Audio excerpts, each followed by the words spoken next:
We're taught, especially women, you can't have it all. Nobody can have it all. If you try to have it all, something's got to give. And you can have it all. You can have it all. You can even have it all at the same time, but you sort of have to know how to do that. So whatever you want in life, there are two different things you have to do. The first thing is you have to decide, what does it look like? Say I want an amazing guy. You know, I used to live in Notting Hill, which is like wall-to-wall rock stars. And one of my friends, she lived in a basement, and there was a rock star living in, and she used to always say, I want that guy. And there was a song called I Want That. And every time she saw me, she'd sing that song.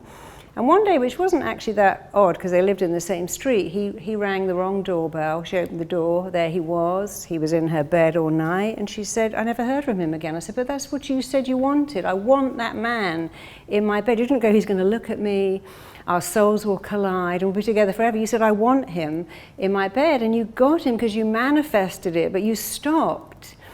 And so, first of all, you have to take a minute and think, what does it look like? What kind of career do I want? And really think about it. What would it look like?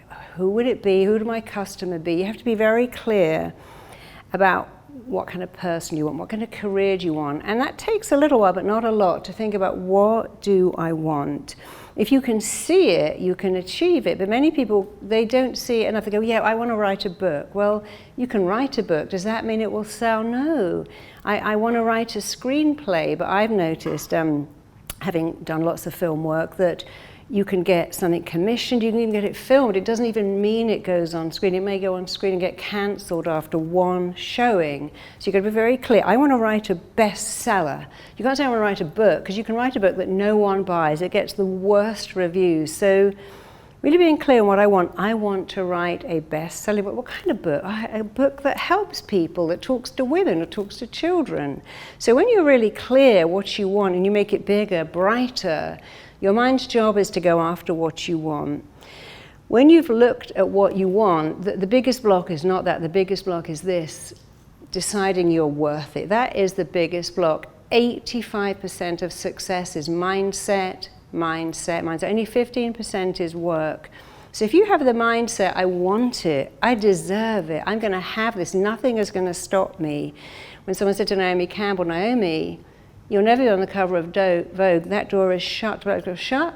I'll kick it open. And she would too, and I love that about her. Shut the door to black girls on the cover of Vogue. No, I'm going to kick that door down.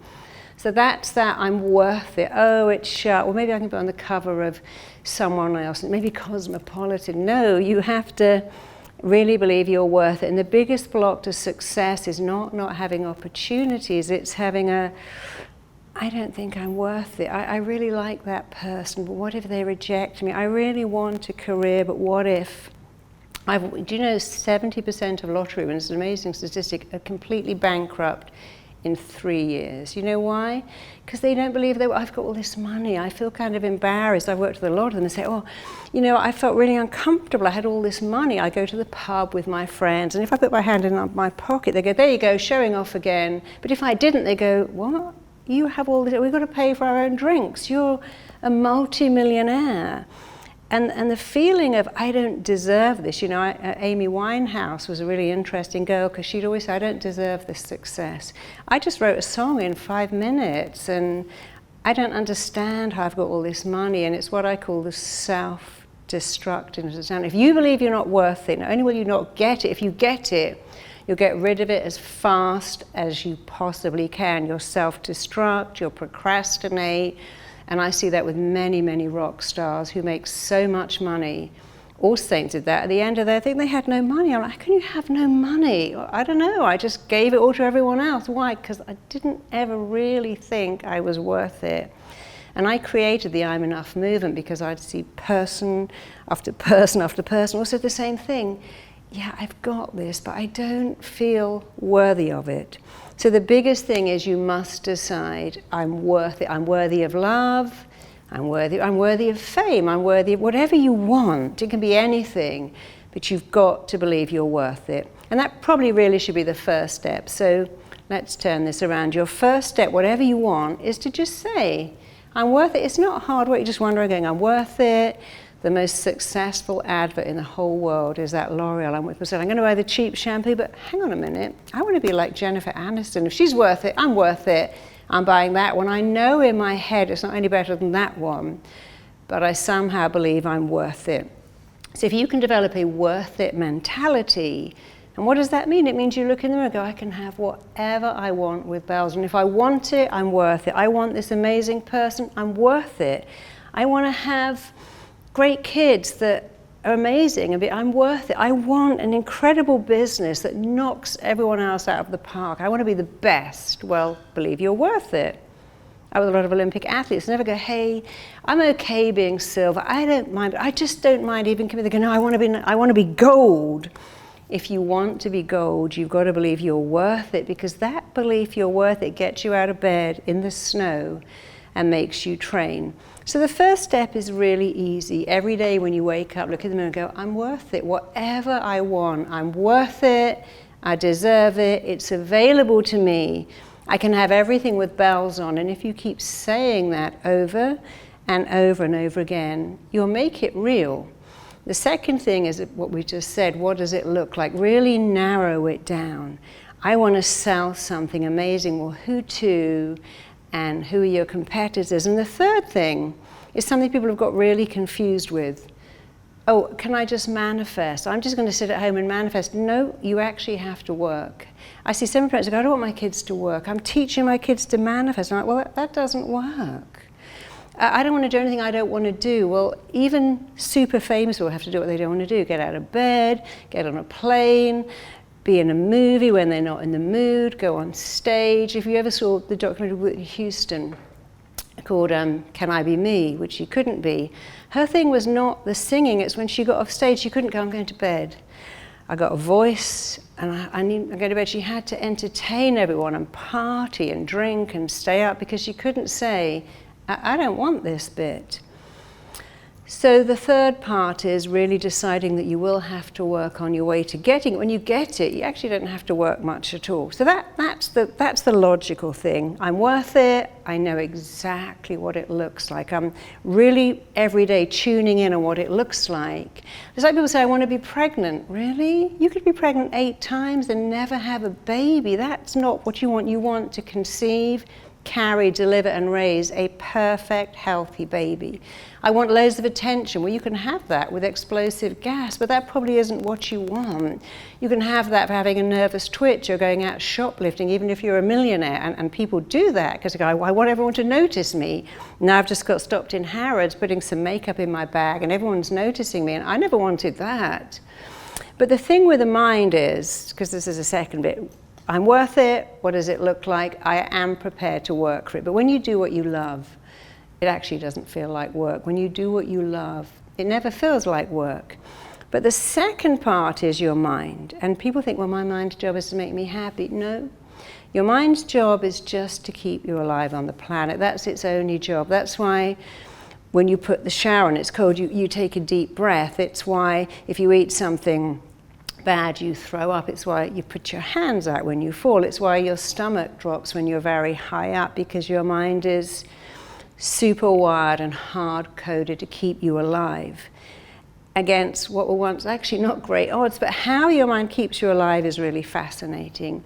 It searches all the time for what hurts you and what pleases you. And when it works out what it is, it moves you to what pleases you, and it moves you away from what hurts you. In fact, one of the most vexing things about the mind, it's cool really, is that it only likes what it already knows. We are hardwired to run back to what is familiar and to run away from what is unfamiliar. Who here has children? I know you have.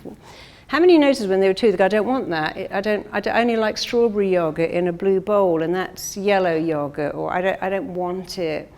What kept children alive when they got to age 2 and they could wander around and eat their own stuff is only eating what they already knew. I like that cereal, I like those chicken nuggets, I like everything with ketchup. If I don't know it, I'm not going to have it.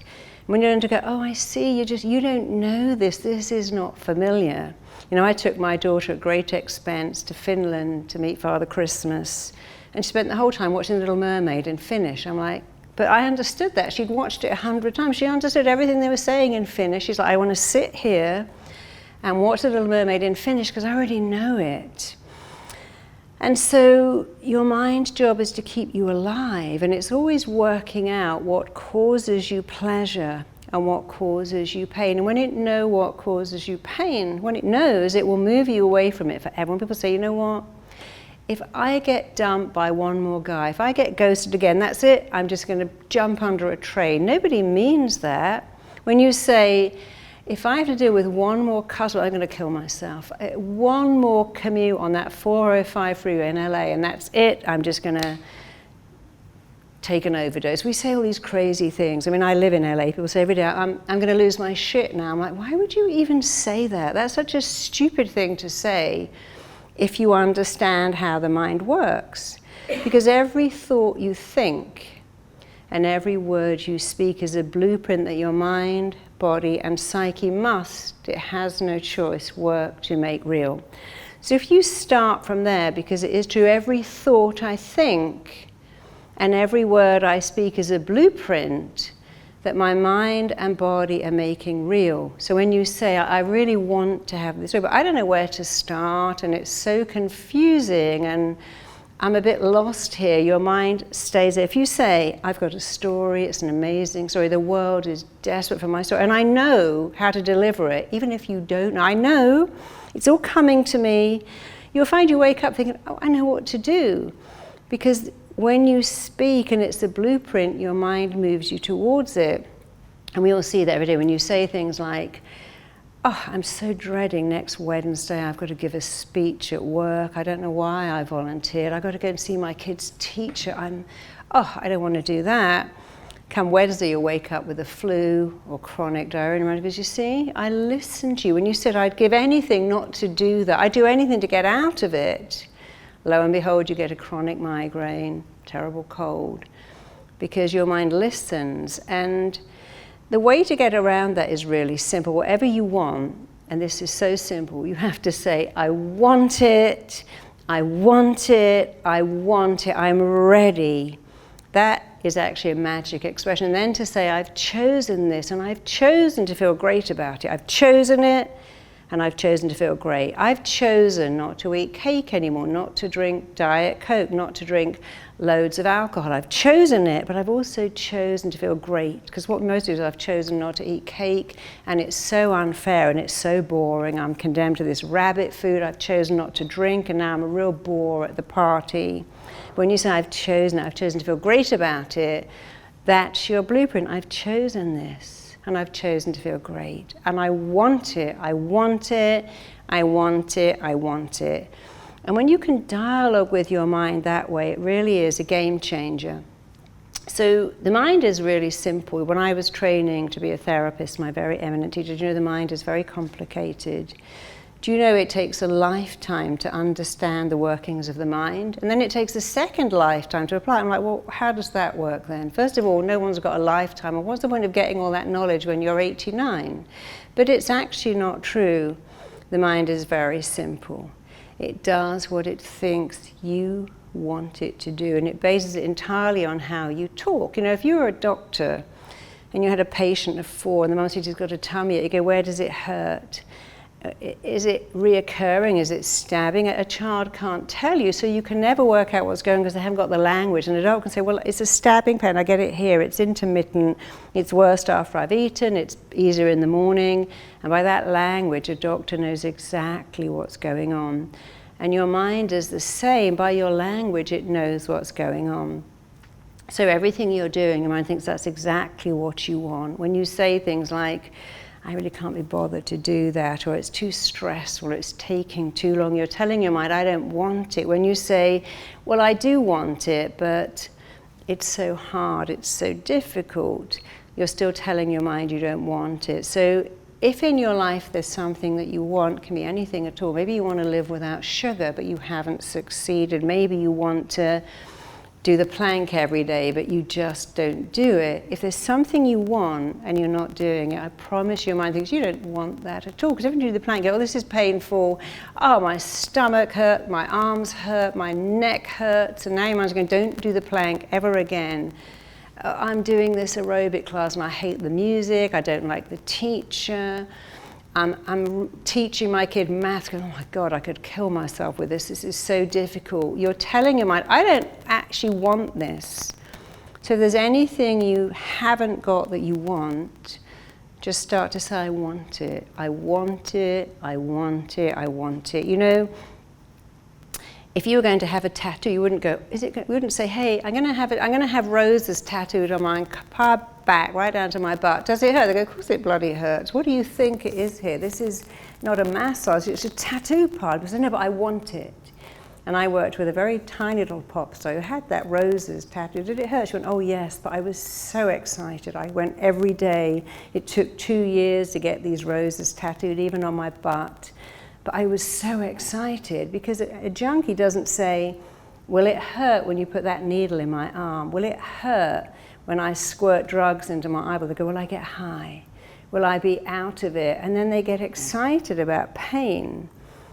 So if you haven't got what you want, you've confused your mind into things you don't want it. Oh, all men leave you. They all trade you in. They're all after something else. And if you've got a lot of what you don't want, procrastinating, self-sabotaging, putting things off, your mind thinks, you want that. You must want it. So you have to learn to dialogue with your mind, which is so easy. You know, we're all taught if you want a great business, you've got to learn to dialogue with your customers. You want a great marriage, especially if you're Jewish, go and learn how to dialogue with your partner. You want to be a great parent, learn how to talk to your kids so they listen. All of these things work, but no one says, hey, the most important thing in the whole world is how you dialogue with you, because your subconscious mind is always switched on. It never runs out of batteries. It's always on, and it's always on record. So right now you could think about what you really want, and then think about how you're dialoguing with yourself, and think about the things you've got that you don't want. And again, think about how you're dialoguing with yourself. But let me show you, because it's much more fun to experience it, to hear it, how your mind does whatever you tell it. So everyone take their right arm and point it towards me. But really simple. And all I want you to do is take your arm as far back behind as it will go. Just push it to its absolute limit. Make sure it's pushed to its limit. Notice where it is. Just mark it on wherever you might. Bring it back. And just close your eyes. And I want you to tell your arm to go a third further. As weird as that sounds, I want you to say to your arm, you are going to go a third further. You're like a gymnast. You're like an Olympic athlete in being flexible. I want you to tell all the muscles in your shoulder to open up and to become kind of like rubber bands. I want you to imagine your arm is so flexible. Your right arm is super flexible. It's like a pipe cleaner. It's going to go a third further. Open your eyes, look at your arm, and just say to your arm, go a third further, because I'm telling you to, and I know you can. And now take it back and watch as it goes a whole third further, because you told it to. So when you say things like, if I look at a cake, I get fat. If I have one potato chip, I eat the whole bag. My kids just make me lose my mind. You can make that happen. So let's do the other arm, and we'll do this one really quickly, because you take your other arm and just swing it as far back behind as it will go. Look at where it's gone. Make sure you know where it is, because it's going to go a third further. Bring it back. Look at your arm and say, go a third further. You are super flexible. You're like Barbie or Ken. You're like a rubber doll. And you can go all the way back. Say to your arm, go a third further. You're super, super. Go further, go a third further. Tell your arm to do that. Swing it back and watch again as it goes a third further. So when you can make your arm go further by telling it to, what else do you think? You know, you can say, I'm super orgasmic. I'm orgasmic. I have multiple orgasms, and I look 10 years younger, have little electric shocks all over my body. If you say that, it becomes true. People say, oh no, I can't. It's so difficult. He's been down there for hours and I just can't respond. I'm really bored. I'm thinking of other things. Everything is how you dialogue with yourself. So let's do another one. Put your hand in front of your mouth. And I want you to imagine you've got half a lemon in your hand, half of a big, fat, juicy Spanish lemon. Obviously the half is facing up, and I want you to squish that and imagine you can breathe in and you can really inhale that great flavor of a lemon, that smell of a lemon. I want you to squeeze the lemon so all little drops of lemon juice come to the surface. I want you to open your mouth, and I want you to shove that half a lemon in your mouth and begin to chew it and bite it. I want you to suck out all the flesh, chew every segment, suck out every bit of lemon juice, swirl it around your mouth, keep chewing and sucking and biting on that lemon. And as you chew and suck and bite a lemon, you'll notice that your taste buds are enlarging. Your taste buds are puckering now because they're really responding to the thought that you are eating a lemon. Keep eating the lemon, and then just drop your hand out. How many of you noticed you started to make saliva as you told yourself you were eating a lemon? Put your hand up if you noticed that. You see, you know there's no lemon. Your mind doesn't go, come on, there's no lemon, this is crazy. Your mind says, you're eating a lemon, that's going to wash away tooth enamel. I need to make saliva because of the acid in the lemon. So if you can think about a lemon, and your mind acts as if you're actually eating lemon, even when you know that you're not, if you can think that, then you begin to understand that every thought you think has an emotional reaction and a physical action too. When you think about something, you make it real. Check out my next video here. Your mind doesn't care if what you tell it is good or bad, right or wrong, healthy or unhealthy, it just believes it. So who likes to have proof that everything I'm saying is true? Stand up and let's have a little bit of proof.